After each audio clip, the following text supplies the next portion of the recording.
the ultimate goal here of this sort of moral panic is just to re-entrench and uphold the ability to control women and strip women's autonomy from them.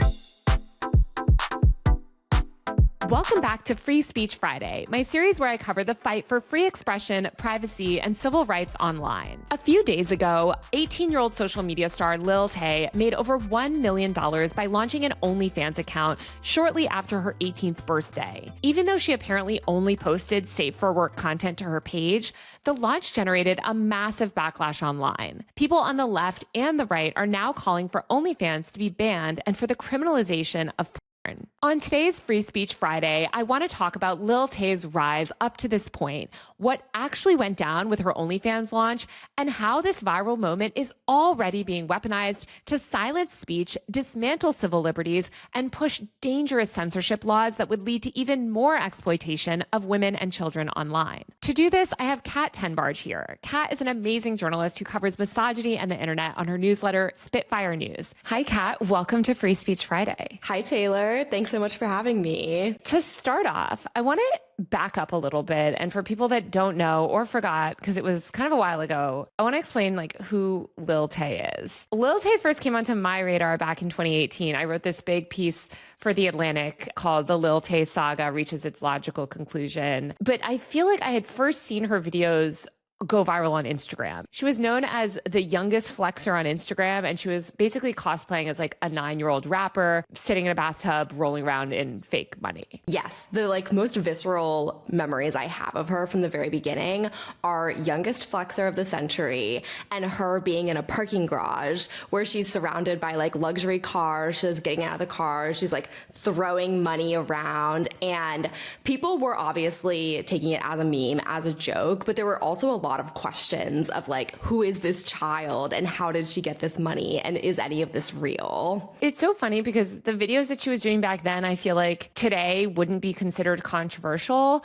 But I think back in 2017 and 2018, we just were beginning to see the explosion of the influencer economy go mainstream. And we were seeing a lot of the first generation of true child influencers where they were gaining attention on their own social media accounts outside of family channels and really becoming famous kind of for doing pranks or trolls or whatever. Yeah, it was kind of a perfect time for her rise because I feel like part of the gimmick and the confusion is that people were who is behind the Lil Tay account? Is it actually this 9-year-old child or is someone else running the account? And then things started to trickle out, kind of exposing what was really happening. I broke that story actually, that it was actually Jason, her 16-year-old brother, who was really behind Lil Tay's rise and sort of orchestrated her rise to fame. This was a Keemstar obsessed, YouTube obsessed teenager, basically, who wanted to go viral. This was peak prank YouTube. So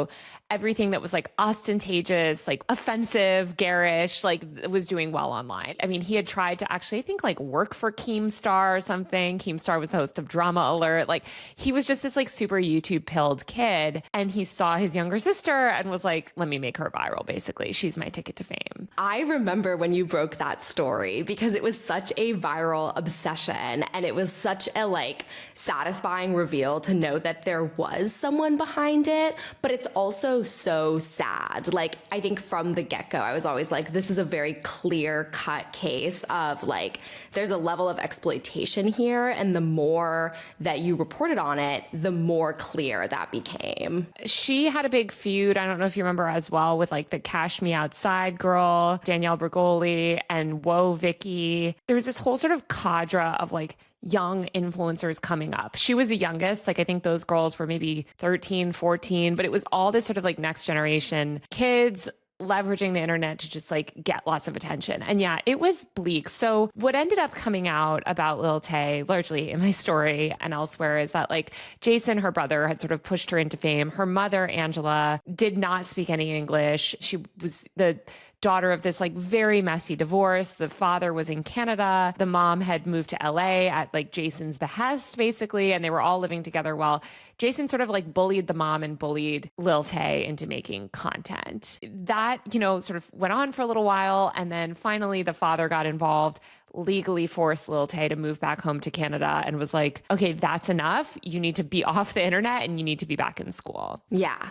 And it's fascinating, like, that in recent years, there was a period of time where I feel like people kind of forgot about Lil Tay. Like, I first, like, certainly was not thinking about her actively, but then all of this drama over the past couple of years, like, resurfaces in a really big way. She kind of fell off the map for years, and like COVID hit, and frankly, like entire new generations of influencers were born. And then in August 2023, there was a post made to her Instagram account that basically claimed her half-brother Jason had died. This was later confirmed to be like a hack.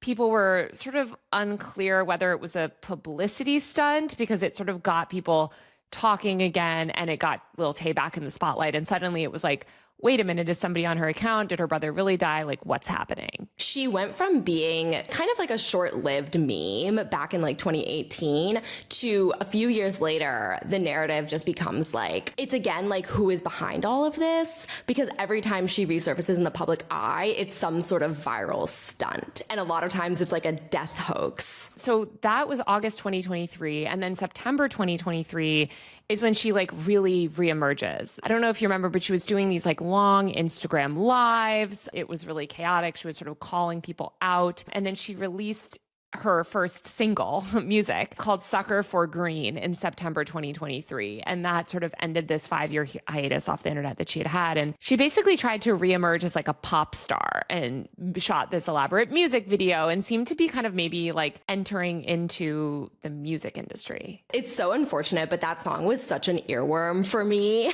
I watched it when it came out and I was like, it was one of those things where I was like, I couldn't get it out of my head. And like, even right now, I'm like, I could like sing that song, which is so unfortunate because it's not a good song.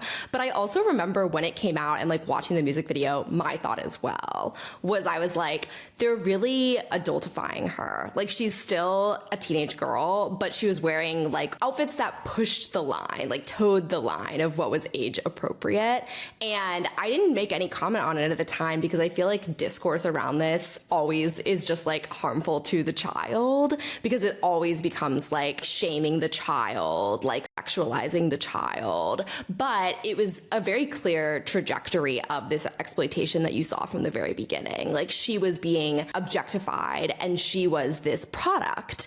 And even the song Sucker for Green is about that. That's like literally what the song is about. Yeah, it was really weird. And I think a lot of people were kind of like wondering, like, again, who is behind this? What is happening? There wasn't really a lot of explanation. It was sort of her back on Instagram Live saying all this stuff about her father. And then we have September 2024, where Lil Tay's social media accounts announced that she's been hospitalized with a heart tumor. She allegedly underwent open heart surgery, removing a growth. And then following that experience, she released another single titled Growing Up in 2024, which didn't do as well. No, I feel like it was truly like a boy cried wolf scenario where at that point there had been multiple sort of viral hoaxes where it was like, my brother's dead, like Lil Tay is dead. Like, this narrative got played out to the point where it was not like getting them the attention anymore. I think she or whoever she's working with realized that, like, basically these hoaxes are not hitting the way that they used to. And that sort of brings us to now. That's all 2024. It's August 2025. And Lil Tay has turned 18 and launched an OnlyFans account. She said that she recorded the content at 12:01 a.m. on her 18th birthday. And within 3 hours had made over $1 million, which she says broke, OnlyFans records in terms of how fast she was able to generate money. And this has caused so much controversy online. I mean, like, people have been yelling about it. I don't know, Kat, like I got like 30 texts about this when it happened. Yes, same. And I also got texts leading up to it happening because she was teasing it in advance. And like in the weeks leading up to her 18th birthday, she was posting stuff like, should I launch an OnlyFans when I turn 18? And a lot of people were like sending me those tweets and posts that she was making being like, is this really happening? And I was like, probably, but I hope not. But it seems like, yeah, that's going to be the next big like one-time stunt narrative that they're going to pull. And it's unclear even today whether she's like working with management, what's going on, how, if her brother, half brother is still involved. Like, you know, we don't know. She's certainly an adult now. She can do what she wants. But the reason I want to talk about this on Free Speech Friday, because it might seem like a little bit random, is because of the backlash that it generated. And that backlash is coming right as the United Kingdom rolled out these horrible age verification laws that were really predicated on cracking down on adult content and porn content. We're just overwhelmingly seeing this moral panic about porn and OnlyFans, et cetera, used to strip our civil liberties on the internet. Kat, I don't know if you saw some of these tweets I messaged you. This Democrat DNC meme account quote posted the news about Lil Tay and said, "I'm pretty liberal about what I think the rules of internet sex work should be, but there should be laws about child influencers and porn." Again, she is not a child influencer. She is an adult. And if you want to read like that next one that I sent. So this one comes from like this big blue check account, and it says, Lil Tay launched an OnlyFans on her 18th birthday and made over 1 million in just 3 hours. OnlyFans must be banned. Yeah, that post got hundreds of thousands of likes and it reached over 40 million people and counting. And then that big blue check account also quote tweeted it again and said, OnlyFans is the all caps worst thing on earth. The industry has lied to you for years and you never noticed. A thread. And then it's a thread of a bunch of red pilled BS. I want to talk to you about all this because I think a lot of people saw this.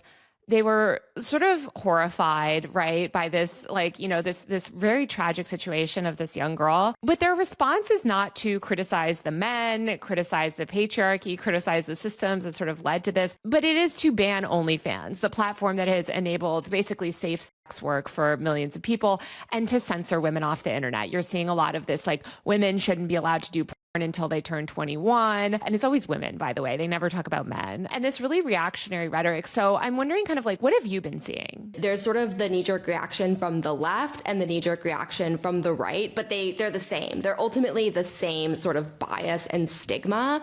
But it's like, you go back to that first tweet that said, we need laws around child influencers and this is such a common response to seeing some sort of exploitation of women. And my ultimate response, like the first thing I always think is, we already have laws around child influencers and porn. It is already illegal for someone under the age of 18 to make porn. That's not the problem. The problem is partially that when young women in particular are exploited, there is oftentimes no accountability for the perpetrators of these crimes. Like, the laws oftentimes already exist. They are just not enforced. And part of the reason that they're not enforced is because there's all this cultural momentum around condemning typically the girl or young woman herself versus holding perpetrators of grooming and sexual violence accountable. I totally agree. And I thought this other post from an actual sex worker was really good. She posted, the problem with Lil Tay starting an OnlyFans at 18 is not that OnlyFans exists. It's a platform that gives creators safety and control that they otherwise wouldn't have. It's that we fetishize youth and don't socially correct men who sexually prey on young women. She follows it up below with a tweet, I've been in the sex industry for 13 years, since I was a teenager. If you really want there to be less OnlyFans accounts and you're worried about abuse and exploitation, the answer is strong social safety nets and economic restructuring. And I thought that this was a really good point that, like, of course, got zero, real meaningful engagement on Twitter. But like, OnlyFans is this platform that actually changed the dynamics of sex work for millions of women specifically, where they were previously working at strip clubs. I mean, I went to college in Colorado and there were multiple girls I knew that were working at strip clubs at the age of 18 in order to pay their bills or, engaging in unsafer forms of sex work, IRL. OnlyFans really changed the power dynamic. It also flipped the power dynamics in the porn industry where it gave women autonomy and it gave women and men, all sex workers, the ability to kind of have agency over their own image, over their own kind of like boundaries, all of this stuff. So I would say it's like quite a positive development. And I think there's a reason why they're targeting that, because you don't hear these same people saying, well, why are 18-year-olds working at strip clubs? Again, I think that they would try to criminalize that as well, but that's sort of seen as acceptable. But when a woman makes $1 million for herself on her 18th birthday, that's what should be criminalized. Yes. And it's so clear that the biggest issue, like that tweet that specifically said, like, she made $1 million in 3 hours, OnlyFans must be banned. It is no accident that they're linking her ability to create wealth from this platform autonomously to the idea that the platform should be banned. Because these people are not anti-sexual exploitation of women and girls. They just don't want women and girls to be able to make that choice for themselves, or crucially, to be able to profit from it. And I was thinking, sort of, when we talk about Lil Tay and how earlier we were talking about how she feuded with these other young influencers like Whoa Vicky and Danielle Bregoli, the Bad Baby Cash Me Outside girl. Recently, Danielle Bregoli talked about how at the height of her fame as a child, she was groomed and preyed upon and in relationships with adult men around her at that time.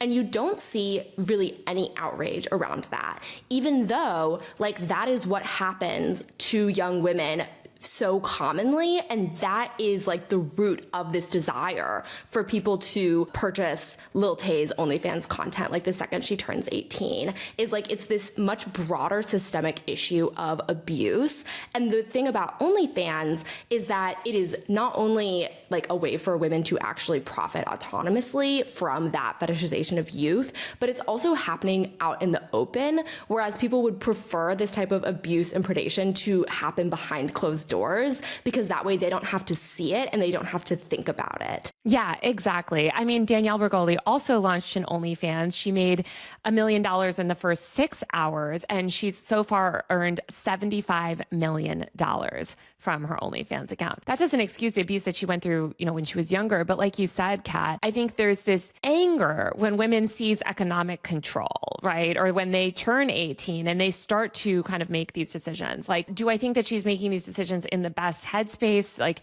do I love that she's like doing it right at her 18th birthday?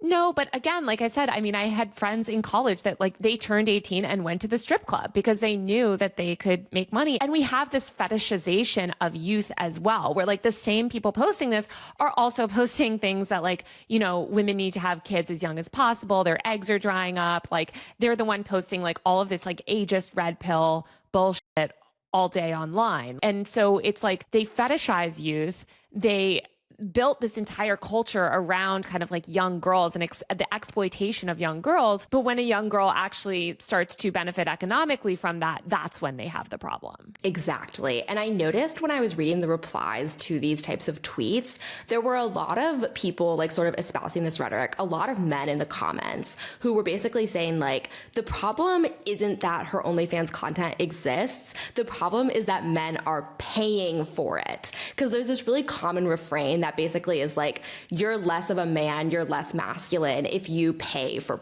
porn. Mm-hmm. You should be stealing porn, essentially. And any sex worker who you talk to will talk about this massive, massive issue, which is that frequently like their content gets stolen and disseminated across the web for free, which takes away their income. And so they're not even mad about the existence of this material. There's a reason why one of the most popular categories of porn is women who are 18, 19, 20, barely legal as it's called. That is such a popular category of porn.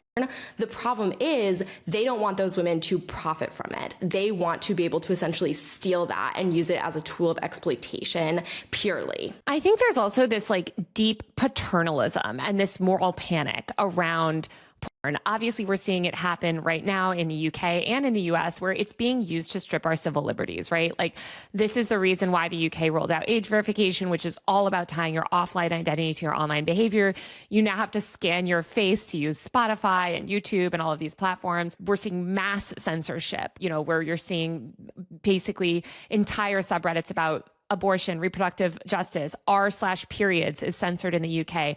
And actually all of the information about sexual abuse and child exploitation is also censored. So if you are a young person being abused because of these age verification laws, you now can't even find basic information to get help. You can't even contextualize or understand your abuse because you can't access that quote unquote adult material. And this is something that's been a bipartisan effort. And I've been covering this a lot on the Free Speech Friday series of like this, like the Democrats and Republicans, this moral panic about social media and porn that's being used to dismantle our rights. And I think it's so disgusting and telling that this DNC meme account that literally was like with Kamala Harris, recently, it is like this account, like the person that runs it is in the upper echelons of Democratic politics, is tweeting this and then defending it, saying, I obviously went back after it and I was like, by the way, 18-year-olds aren't children. And, you're arguing that they shouldn't be allowed to do this, and yet they can blow their body up in the military, this, it's ridiculous. And then he says, yes, but the following you amass as a child influencer immediately being turned sexual the moment you turn 18 is going to allow for pretty insidious exploitation at scale. What the hell is that even talking about? It's so frustrating to me because I'm like, where have you been? Well before OnlyFans existed, the sexualization of celebrity women and girls who are 16, 17, 18 has been a widespread issue that particularly men have profited off of for decades. Lest we forget that Emma Watson and countless other girls, 17-year-old girls who were famous, radio stations would have countdown clocks airing till the moment they turned 18. There is a storied history of paparazzi standing outside their 18th birthday parties, laying on the ground, cameras facing up so that they can snap shots underneath their skirts and dresses. This exploitation of 17-year-old female celebrities and influencers has always existed.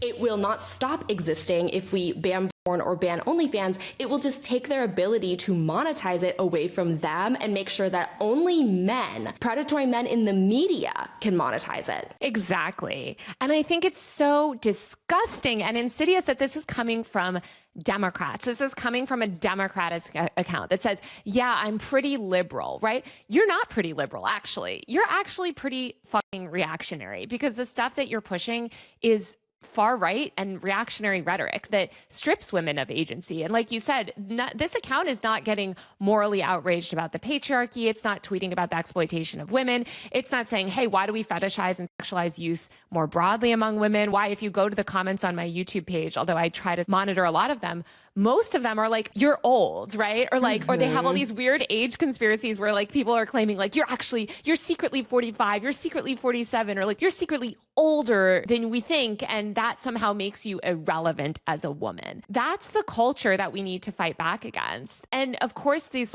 Democrat meme accounts or these other influencers, they have nothing to say about that, because like you said, they're fine with the broader system. They just don't like when women are able to, hold their own power or gain economic control over their own experiences. And this is all happening, of course, against this backdrop of things like the Kids Online Safety Act. There are 11 states so far in America that have passed some version of, age verification legislation.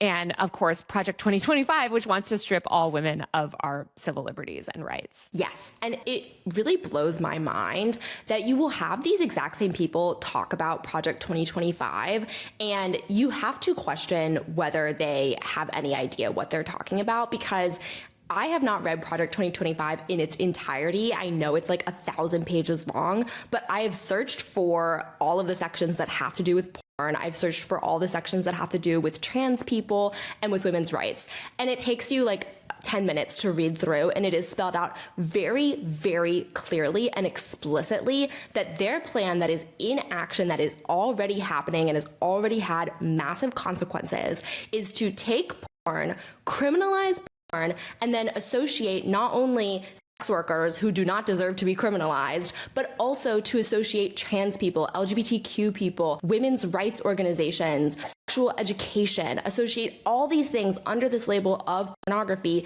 and then criminalize it so that nobody can access it. That is the plan that has been the plan. And yet you have people who purport to be Democrats, who purport to be anti-Project 2025, signing up and ensuring that these things come to pass. Yeah. And it's, I think back to my interview last year with Higher I Check from Libs of TikTok, when I was asking her about trans rights and all this stuff, and she can barely defend her own ideology in that interview, but she showed me porn. She, and she was sort of this is what, kids are being exposed to, And it was actually, I think it was some sort of educational sort of sexual material that she ultimately was having problem with in a school. But, these are the same groups that don't want kids to have sexual education. They don't want women to understand their own bodies. Again, r/periods is banned for anyone under the age of 18 now in the UK on Reddit. And I just want people to understand how connected all of this is, because I think all of us rightfully see what happened with Lil Tay Tay and we're like, oh, this poor girl, like obviously she has been through so much emotional trauma with her parents' divorce, the exploitation from her brother, the like being pumped into the entertainment ecosystem. Like all influencers, entertainers, actors, like women in Hollywood and women in entertainment are constantly exploited. But the moral panic is never around that exploitation. And we're not doing anything to fix the system. And I also think of, especially with this Democrat meme account tweeting like, we need laws for child influencers in porn. We have a lot of laws around porn. But as I've written about, these laws protecting quote unquote child influencers also don't protect child influencers. And according to child exploitation efforts, will lead to more exploitation because nobody can now report on child abuse online because of these laws, quote unquote, protecting child influencers coming out of these reactionary states like Utah. It shows the ignorance that these people have as well, and I talked about the child influencer laws in a separate video on my YouTube channel where I did like a deep dive and I wrote a 7,000 word sort of takedown of these laws. But they want to sort of like feel like they're doing something and they want to pass these like reactionary, restrictive, horrible laws like Sesta Fosta is another example, obviously on a federal level, that did enormous harm to women and to sex workers. But then they can sort of like run around claiming that they're liberal and that they are like, I don't know, making the internet quote unquote like a safer space. Sesta Fosta and internet censorship is like, if you understand it, you feel like you are being gaslit by the entire world because it is so bad and it has been happening for so long. And we have all the data. We know all the consequences of this types of legislation. And there have been real victims of child sex trafficking, like child victims of human trafficking, numerous survivors of assault of abuse, numerous sex workers who have survived like unethical and abusive situations.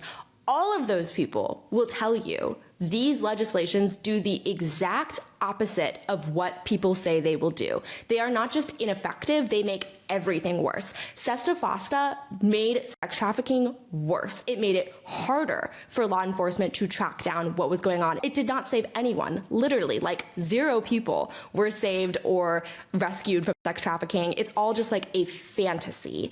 And despite that, despite having the record of what a failure this legislation was, which also, by the way, made spaces on the internet that were beloved spaces of like queer and like sexual expression, like Tumblr, made it impossible for those types of things to flourish on there, like hurt a generation of queer kids and women and minorities.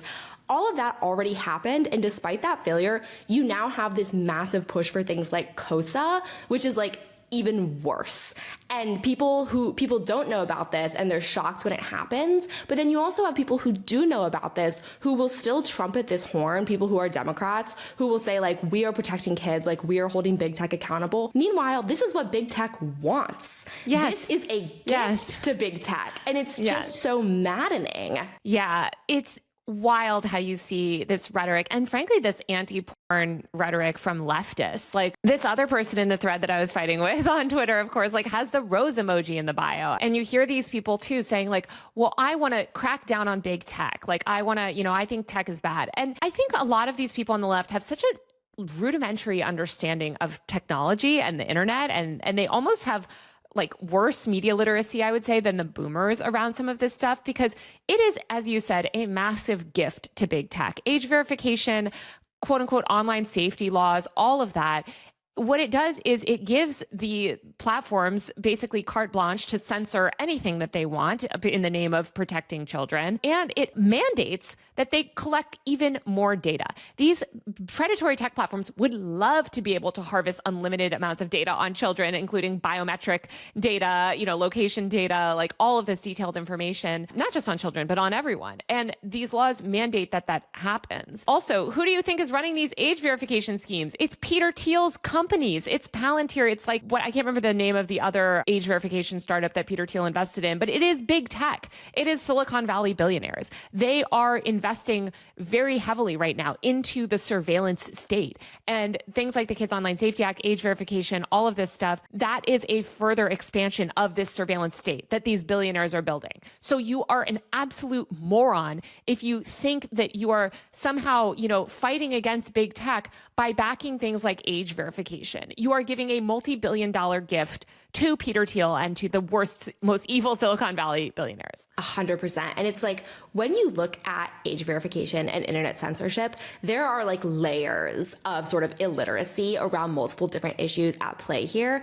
because there's also this idea that criminalization and involving law enforcement with victims of abuse and exploitation is going to help them, when in reality, it does the exact opposite. And you go back and you look at examples from decades past, like street sex workers. When street sex workers encounter the police do not come in to save them. The police come in to further sexually abuse and exploit them. And like, there is so much information about this, information firsthand from sex workers who have lived these various experiences, who do not want to be on the street, who would be safer behind a computer screen, being able to have a platform like OnlyFans, who will talk about this at length. People completely ignore them and they revert back to this just world theory where it's like, we need the cops, we need the government to protect women and girls, when living under like Donald Trump's second administration should disabuse any and everyone of that notion that like the government is going to protect you.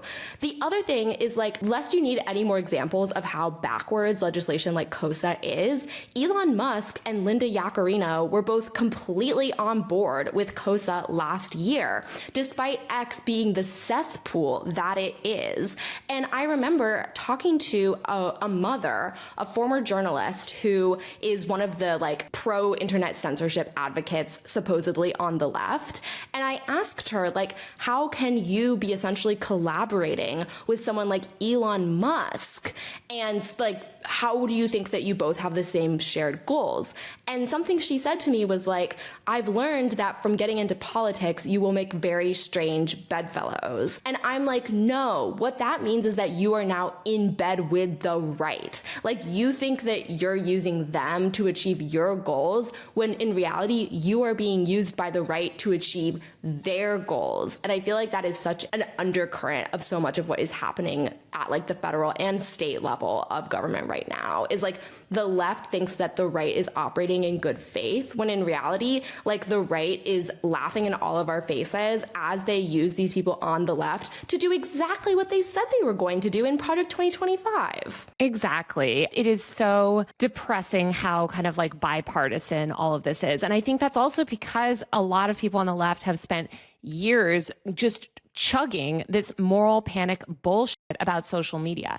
And they sort of can only understand like social media or platforms like OnlyFans or whatever. They're like, capitalism bad, ban the apps because capitalism bad. Like, it's frankly incoherent ideology, because, you know, in large part, the internet is also like, especially the open web, is actually quite liberatory. Like, it, you know, we want free expression. We want people to be able, like, we want a flourishing independent media ecosystem. Like, the reason that they're trying to ban all of this stuff and enact mass censorship is because the internet is so liberatory, and because it has ushered in social justice movements, it has connected the world, and it is allowing young people to become even more informed. I always come back to this thought whenever people talk about how harmful the internet is, where it's like, if it were not for the internet, I know that I, as someone like who grew up online, who grew up on Tumblr, that is where I learned feminist thought. That is where I learned about LGBTQ identity. If I did not have those internet platforms, I do not know who I would be today. I don't know if I would be living like my authentic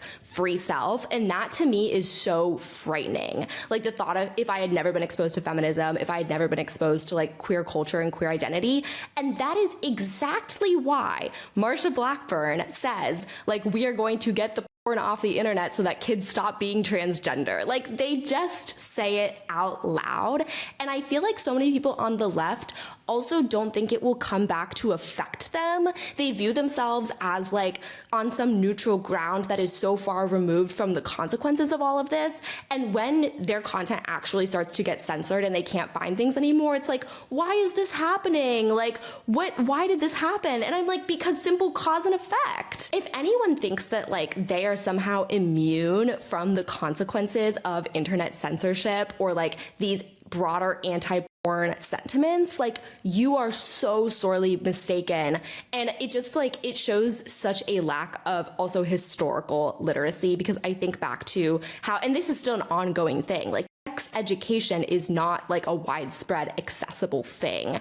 And I think about how like in religious environments, they will literally take human anatomy textbooks and they will cover up like women's anatomy so that children can't see it because that's considered porn. And that is exactly what is happening on the internet right now. And people don't think it affects them. Yes. And these dumbass people, especially these like liberals and leftists, and I really take issue with them because I'm like, you're supposed to be on the right side of this, right? And you have aligned yourself with these far right reactionaries that are like pro-patriarchy. They need to realize that like what is considered adult content is completely arbitrary. And we're seeing this again, like in the UK now so explicitly.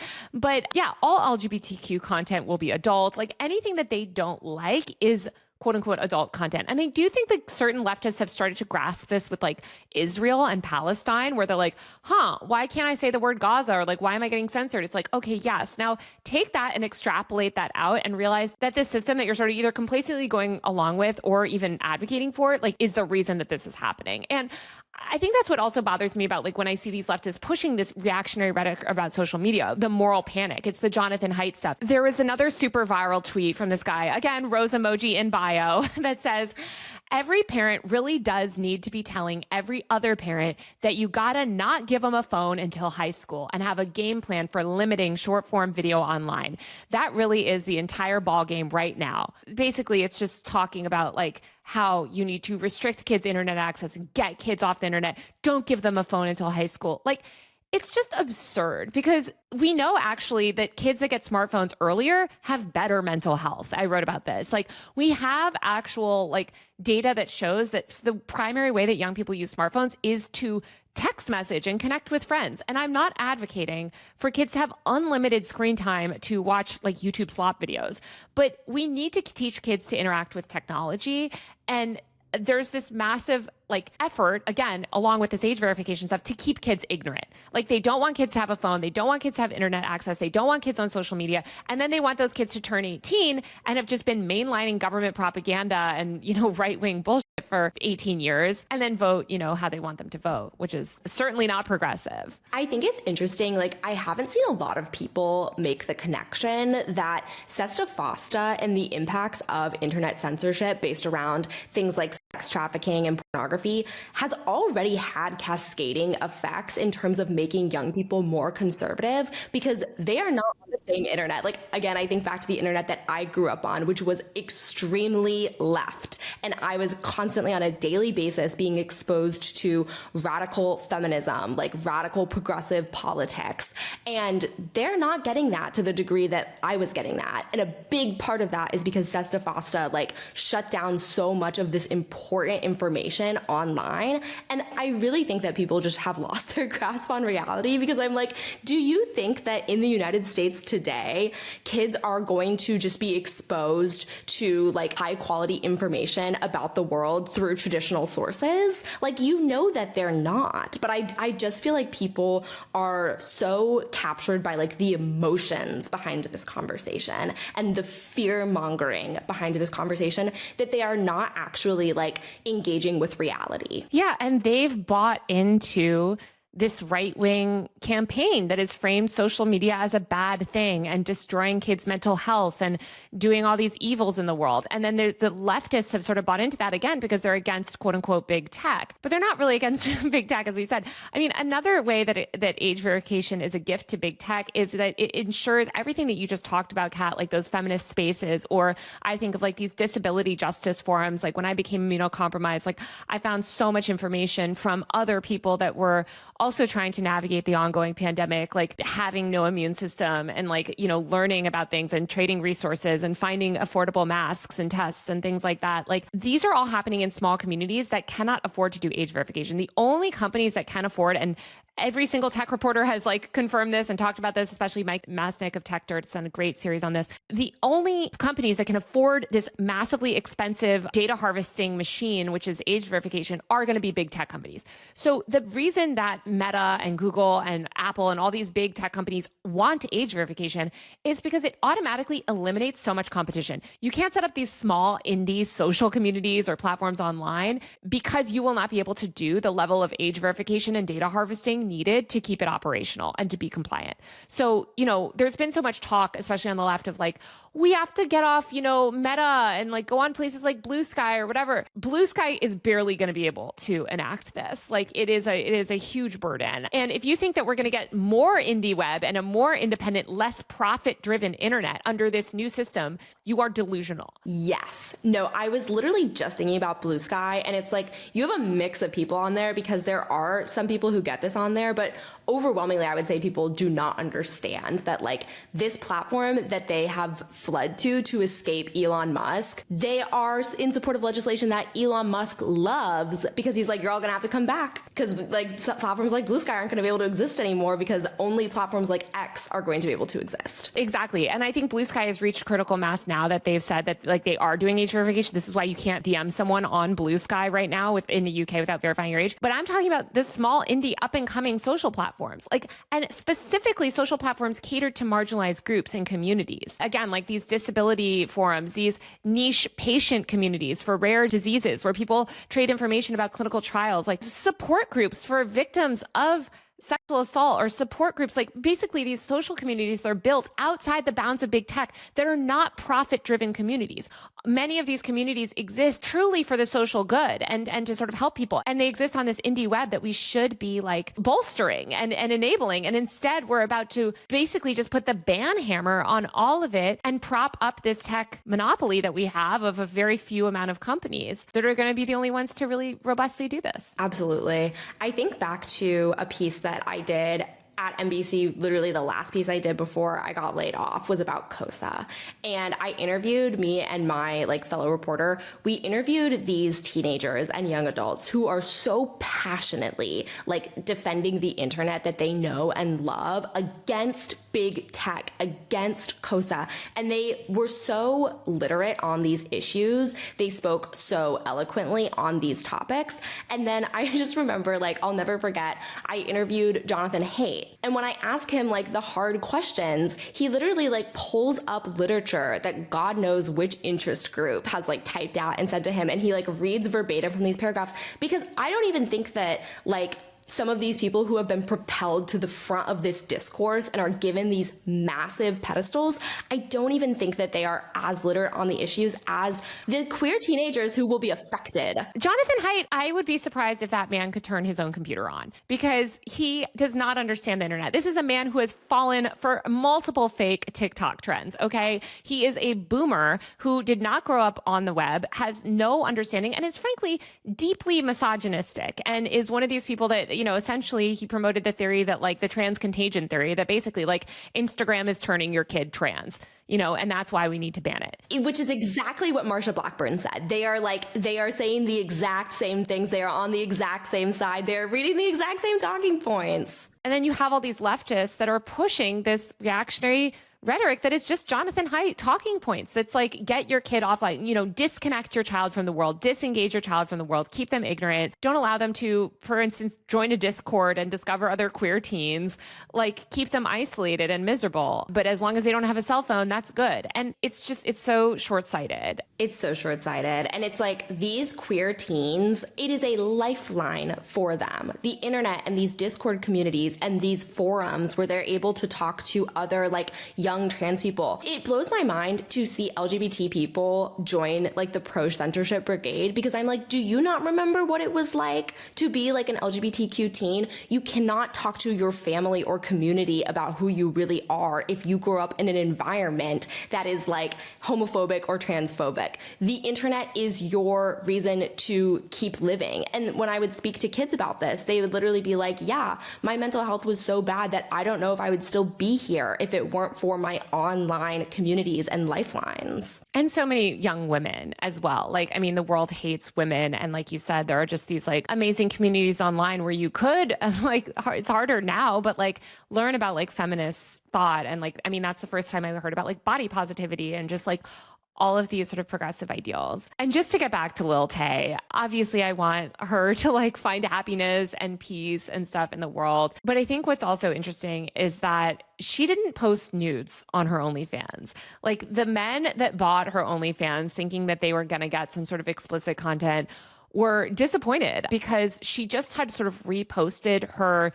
actually suggestive Instagram stuff, like basically public content and very safe for work content. And I guess one man posted that he had asked for like a private picture, which, a lot of people that use OnlyFans do. And she just sent a picture of a Hello Kitty. And so she sort of like fleeced these men for over $1 million, potentially millions of dollars. And I think that like even that, you know what I mean? Like she did not even put her own nudes online yet. And she might, and that's her prerogative, by the way. She's an adult at this point. But you're still seeing these calls to ban OnlyFans because it's the idea of this influencer making money off these men is so offensive to people. Yes, and that really goes to show how much of it is truly a moral panic that is not even rooted in facts or reality. And it's like, this kind of reflects on what we've already talked about, but I also think it's so telling that she's already been able to profit from posting this type of stuff on platforms like Instagram. She's not profiting as much because the monetization setup is so different, but it's like this type of content is already plentiful on the exact same internet that will be bolstered and supported by things like age verification. Meta stands to benefit so much from age verification, and that it's the exact same content. Well, it's just safe for work content. And it's actually suggestive content in some instances for sure. But yeah, it's just that on Instagram, the men get it for free. And I do think that a lot of these reactionaries don't even want women to be able to amass followings on Instagram, because even that tips the balance of power in their favor. Like even so, like the notion of a woman gaining online influence, like you see so much slut shaming online, right? Like she only has her followers because she's posting this or because she's hot or whatever. They just do not want women to have autonomy and power. And I think that this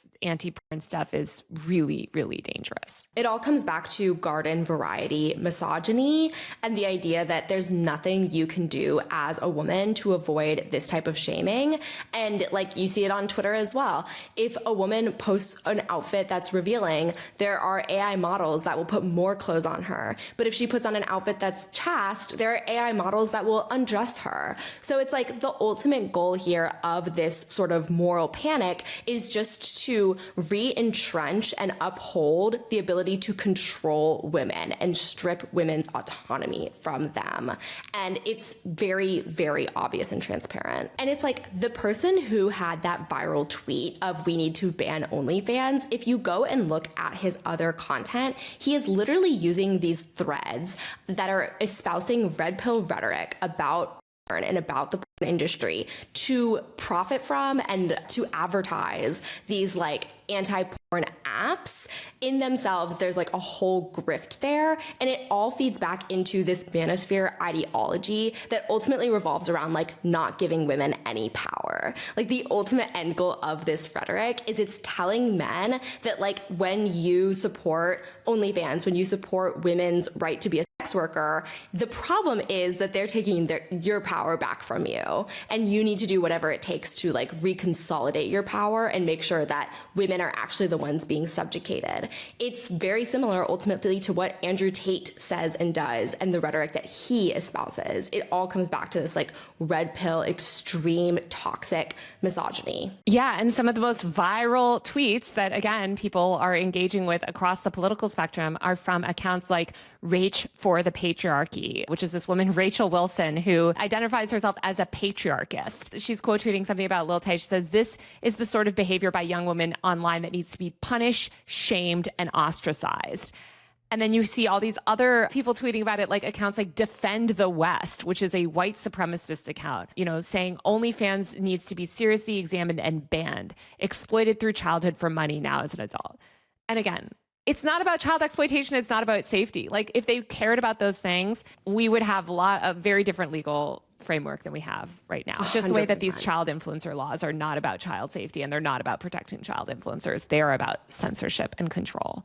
100%. And I also think that with these types of extreme, like white supremacist accounts joining on these bandwagons, it's like, of course they have ulterior motives. Of course, the women who they care about protecting the most are the white women who they want to be at home raising their children. Like there are so many extremely bigoted ideologies that are the very clear undercurrent of this stuff.